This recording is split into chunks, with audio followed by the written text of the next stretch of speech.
Kingy, what was your first thoughts after that pretty solid performance, it must be said, from the Blues last night in all aspects? My first thoughts were to stick with the winners, and Carlton were just unbelievable in that last quarter. I don't know if I've seen a stoppage performance like it. 7 goals won from stoppages alone in 30 minutes of footy. That was just brilliant. And to me, it says they're in great shape to attack the second half of the season. They've got great leadership in Cripps and Wiedering and Walsh, just consistently and constantly turning up every time they need an overlap runner. He's there. Their backline is really taking shape. So I think Carlton fans are already excited about what the year could become. It's probably hitting that similar method of the back half of last year, maybe a fraction earlier. I really like it. I think the way Vossi handles this team and the way that he's spoken about this team over the last few weeks, they absolutely know where they're at. And that's one of the great challenges in footy, to know where you're at. They've clearly got still some things to work on, but they look in terrific order. They did. I think he's emerging as one of the best coaches we've got, and I say that for a couple of reasons.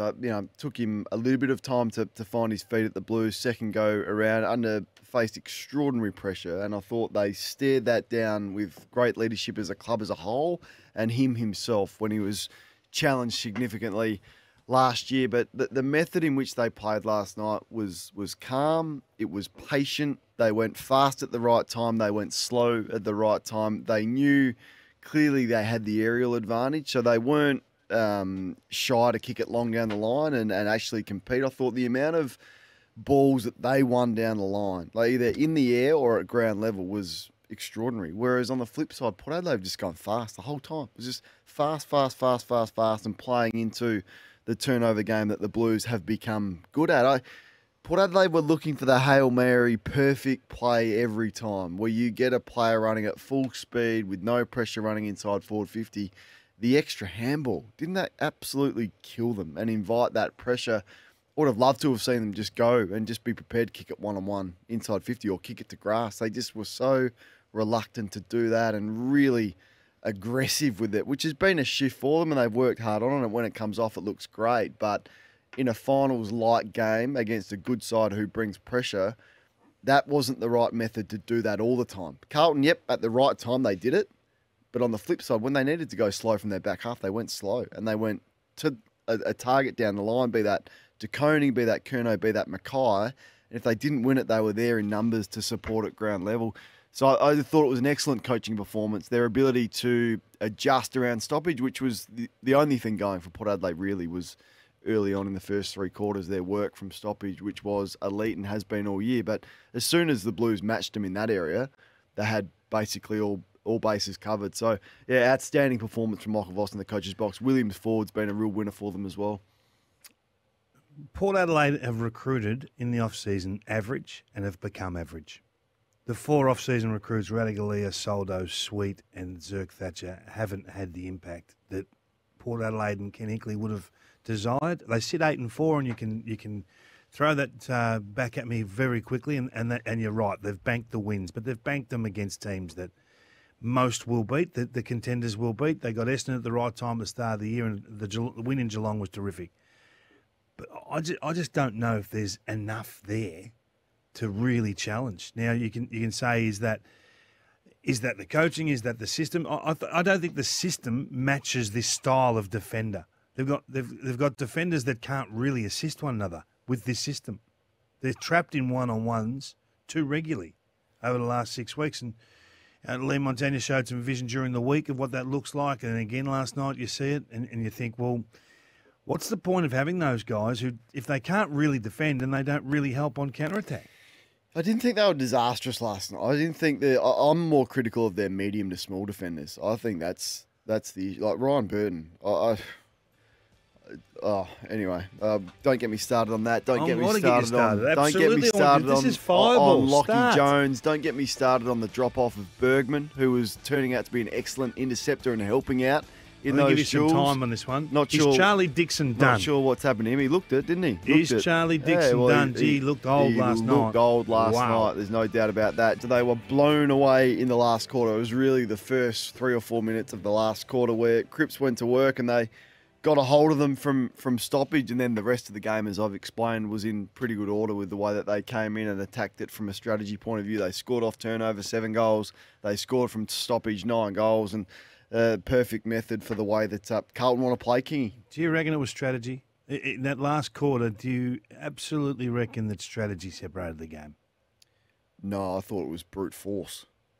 Oh, yeah, and a lack of defence from your midfield crew. Yeah. I'm really looking forward to close checking this week. I really am looking forward to seeing how deep close checking goes into the stoppage game in the last quarter. Okay. Because it has been brutal in the past on a few. I'm looking forward to It's We'll be always sitting down with a what are coffee you- Monday are you night and watching. suggesting that it's not brutal. It's only brutal on a certain few, eh? Lets a few slide through the cracks. Does it? Who? Lets a few off. Who? We can't. Well, can't be across everything. Can't. You can't. No, I well, got 5. I got 5 clips. I can't just. I'll be watching to see which ones you select to use in your 5. I thought. I think the move of Williams out of the back line forward's been a masterstroke for Vossi. Yeah. What's he kicked 7 the last 2 weeks? He should have kicked 5 last night. Looked really dangerous, particularly deep forward. Like I know we send those mid-sized players forward, and they sometimes struggle to find a home. How am I actually playing here? Am I a crummer? Am I putting on pressure? He's actually there as a drop of ball, make some magic type forward. I think he's been a revelation. Next week's big at the MCG. The Blues taking on SEN. That's going to be gigantic before they have a spell. Port Adelaide have the bye this week. I think then they take on the Giants away. They got a big month coming up after the bye, which will make or break their season. Yeah, the story's Ken Hinkley. It will be the story Already? the back half of the in the back half of the season. It's always the story for you. I'm fascinated with your opinion of it all. That's why I'm going to ask you Again. Are you still rusted on that everything is floating along honky dory? Never been rusted on. My view is that Never been rusted on. Yeah, I rate him higher than others, including you. And right now they're even with Carlton, and they're 8-4. Yep. Going beautifully. They're even. Beautifully. Well, they're not going beautifully, but who is going beautifully? Like other than Sydney and Essendon, who's going beautifully? Right now they're third. They're equal with Carlton. They've got a better percentage than Carlton. You're right. I'm just saying. Like, of course, you're going to be critical of last night's performance. Of course, you're going to question their record against the best teams. But they have beaten Essendon. They've beaten Freo. They've beaten Geelong away from home. They were really good against Melbourne. So you can make a case for the positives, or you make a case for the negatives. You could do the same for the Giants, for Melbourne, for Geelong, for Collingwood, for the Gold Coast. We're talking about Port Adelaide. Well, they're third right now. Okay. All right. So would you just roll on as is, or would you look to make... Right now. You want to sack the coach now. They're third. No, I haven't finished what I was saying. Okay. Well, you said, would you roll on as they are right now? Yes. Tactically, my friend, come with me here for a sec. Would you roll on with the method in which they play tactically, or would you... I think you've got to make significant change. Personally, I don't think you can just be a full-out front half press team with this aggression and leave those back 6 isolated like they are at the moment. I don't think they're good enough.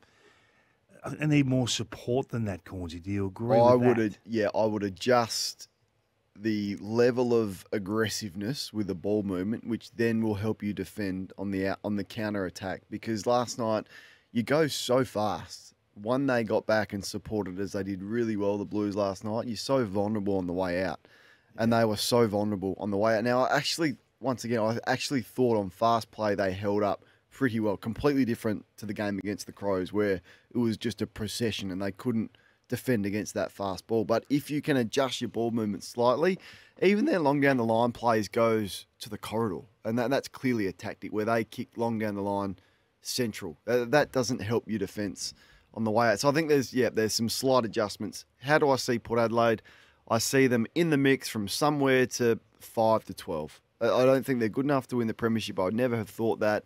My view was you're not going to sack the coach after winning 13 in a row when you put the time frame on it last year. Right now, you're third. You're not going to sack the coach now if that's what everyone wants to do. Not looking to do You've that. got to let it. You've got to let it play out and see what happens. It's a long season. Only the Swans no and one's sacking Essendon the are coach. going No one's really sacking well. the coach today. No one's doing that. No. Can I ask you about the new free kick adjustments? I thought they were brilliant. I thought when the players like Nick Newman and Sam Walsh just left that ball tucked under one wing, being tackled, held, restrained by the other arm, they didn't make any attempt. And in the last 3 or 4 weeks, that's just been a ball up. I love the fact it's now a free kick. It's great. It's really good because you can sense the urgency of the players now, even before they're going to... Like, Farrell had one last night where he was about to receive the ball and he knew he had less time, so he panicked and he fumbled. There's more urgency with the players. Like, okay, I actually have to make a decision with this ball because they're going to get me. So it's a great adjustment. I was actually in the room when they explained it to the umpires for the first time, and a little bit of heads are spinning, but credit to the umpires that umpired last night. He had first crack at it. They didn't get them all right, but it was a much better adjustment. It's going to be beneficial for the game. Must be said, so I just want to give it a little share. I thought that if Port were to win that game, it was on the back of Horn Francis's work in that, was it the third quarter? And I just wonder, Cornsey, how much time he can spend in the forward 50 arc. I think he's Port Adelaide's best forward. Ooh. I think he has the most impact. When he goes inside forward 50, the game changes. It's happened over the last few weeks. They look a different proposition when he's in the forward 50. Yeah, but he's their best centre bounce, and he's their best 10 clearances last night. I know. I get it. But it's and I mean, when Rosie comes back... He's a bit Toby Greenish to me. Like, if you put Toby in the middle of the ground, he'll be a good player. But if you put him forward, he'll be a top liner.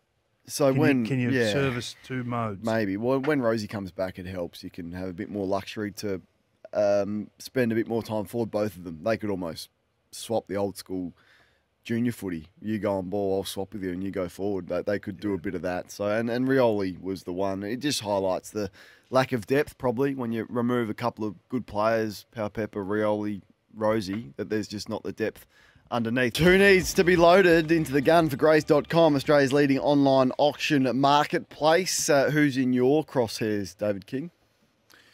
I'm putting a whole football club in my crosshairs. A whole footy club? The Gold Coast Suns. It is time to win the biggest of home and away games in your brief history at home this weekend against the Bombers. They've been in really good form at home. I think they've won their last 4 up there. They've made some significant inroads as a football club with their new coach on board, a different system, elevated performance from this midfield, now getting centre forward, now playing a game that you can identify as threatening on all fronts. I just need to see the complete performance against a good quality opposition at home. This is the biggest home and away game that they've had in their brief history. The biggest home and away game that the Gold Coast Suns have ever had. I mean, it's early days, but do you have them as a finals team this year? The Suns? If they win this, they are. I mean, these are the sorts of games that separate. And I just feel like they've got all the tools. When we've been down this path before, we've had these conversations before. I feel like the coach has got them in a really good space. But they let themselves down a little bit last week on the road, which can happen. They just need this midfield to get going again and provide a better clearance game than last week. But this is huge. All right, I want to put this person in the gun. Before we do it, let's have a listen to Luke Jackson from Freo. Can use my speed on him a bit. I think he might be running out of speed at that age, but we'll see. And it's definitely the harder challenge coming up against Maxi, but I'll look to work with Sean for sure. It wasn't his smartest quote, I wouldn't have thought. You're talking about one of, if not the greatest ruckman of all time. And if you listen to the full clip, yes, he does pay some compliments to Max Gawn. He says he's the best ruckman that he's ever seen. But that in isolation, where he says he's going to use his speed and the old fella may be running out a bit of speed, he want to get a kick, Luke Jackson, because he hasn't had one when Sean Darcy has been in that side. They've been really disappointing as a combination. Sean Darcy's struggling to move. They've opted to pick him again for the trip to Alice Springs, which I believe was a mistake. So those two are going head-to-head with the greatest ruckman in the competition and perhaps the best we've ever seen. Let's see if they can put up a better fight than what that combination has put up so far, where that has just not worked. Neither of them are the forwards. Jackson is a very good ruckman. They're forcing him to play forward, which he's clearly not natural at doing. And Darcy, they have to play because they've signed him, but it's not working. So, Luke, you've put it on the agenda. You said you're going to use the speed. You've questioned Max Gawn's athleticism. Let's see if you can get it done in what is also a big game and, I guess, a ladder flipping game. If Fremantle want to make a run for the 8, these are the games they're going to have to win. So, he's in the gun for a better performance. He's in the gun. Well, his premiership teammates. It'd be a bit of fun. I think there's a little bit of tongue-in-cheek with some of that stuff. But who starts first centre bounce? Good question. Has to be Darcy, doesn't it? Why? Well, because he can't play anywhere else unless you're going to put him on the bench. Well, I don't mind using the ruckman off the bench a bit more than manufacturing a forward that doesn't work. I don't mind that because clearly they need to see more ruck minutes into Luke Jackson. What happened to Luke Jackson being this incredible sort of hybrid midfielder? Like he was going to play. Playing there, did they? He was going to play as a genuine on-bowler. Like I laugh every time I hear that. That was the reason. Oh, we're not sure we're going to play him. He could be wing. He could be on ball inside centre bounce. No. He's a ruckman and he's a very good ruckman. So you probably should play him as a ruckman. I think we've got a good example of how the mid-season trade could work and should work if it was in. Like Rory Lobb, would he be the perfect mid-season trade right now? Someone would overpay for Rory Lobb. So be that Collingwood, be that a team that can win the premiership that has been smacked by injury. They give the Western Bulldogs more than what you would usually get for Rory Lobb. Probably not going to be there at the end of the year, so the Dogs go, okay, if we just want to maximise his value right now, let's do it. What about, say, a Pitnet from the Blues? Could Geelong come with a ridiculous offer for Pitnet to lead their ruck stocks? I think it just works. Yeah. But we've got to be brave with it. I don't know why we don't have it. We've got to be brave with it. No restrictions. There's too many restrictions on list builds. Too many. We got these list managers that can't do anything until October. Yep. It's ridiculous. So if Sydney Swans missed out on Tom Barras last year for whatever reason, what if they win again now? There's only really one spot in their lineup that you could put question marks on. It's probably centre half back. Full back, centre back, whatever you want to call it, with the doubts over McCartan. We know he's coming back, but you just want to be able to bolster that now. So if something did happen at round 20, you've got good cover. What would a club give for Luke Parker? I don't know. Like, would Sydney look at that? And is there an area that you just mentioned that they could use something for Luke Parker or take a draft pick, free up some salary cap room? Do you agree with the logic that whatever list you enter the season with is just your doing and your lot? Like, I don't agree with that logic. I don't understand why you would put restrictions on teams getting better to win that year's flag.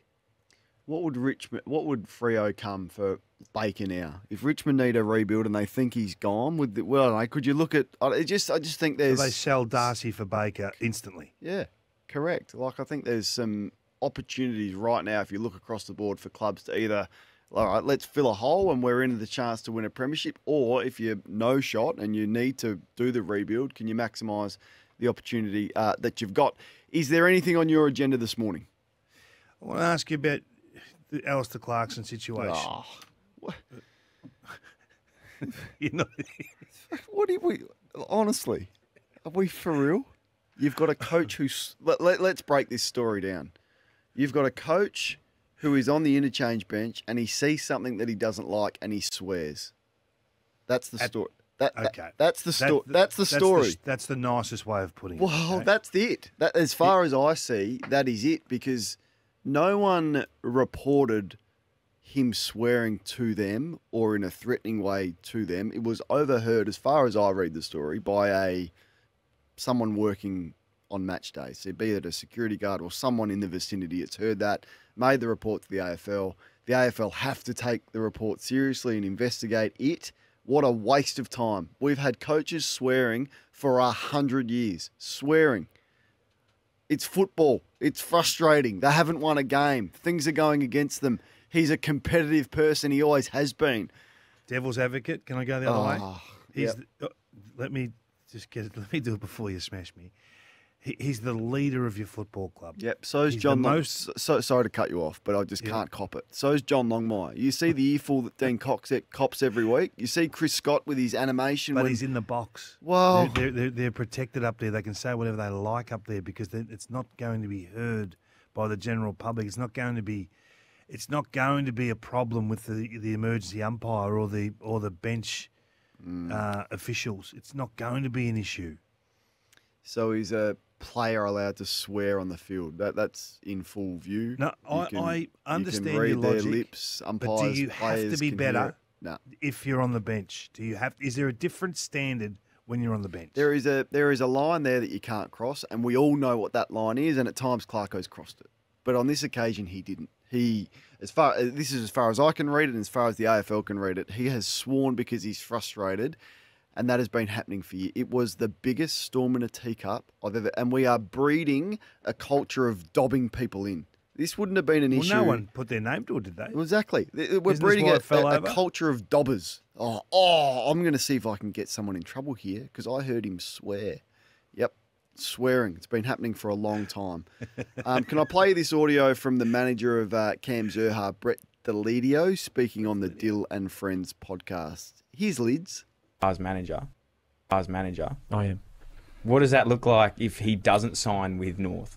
What does it look like? Yeah, like What does that it look looks like- does it look silly I'll on him? lay this out for you. He's a free agent, so Yeah. he has every right to go and explore his options. There you have it, guys. Like Guys, every other free agent. Every in other the- free agent, in the so- industry.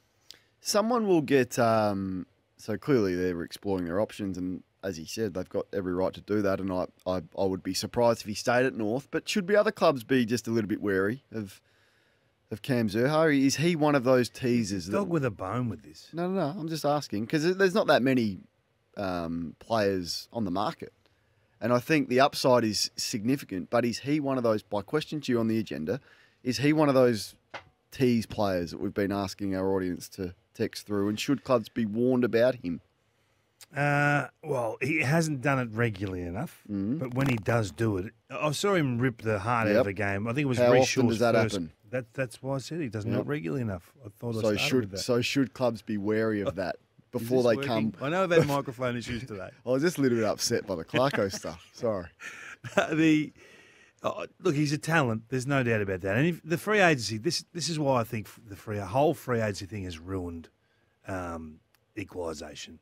Because if it doesn't cost you a draft pick, what's it matter? You can always make the salary cap work.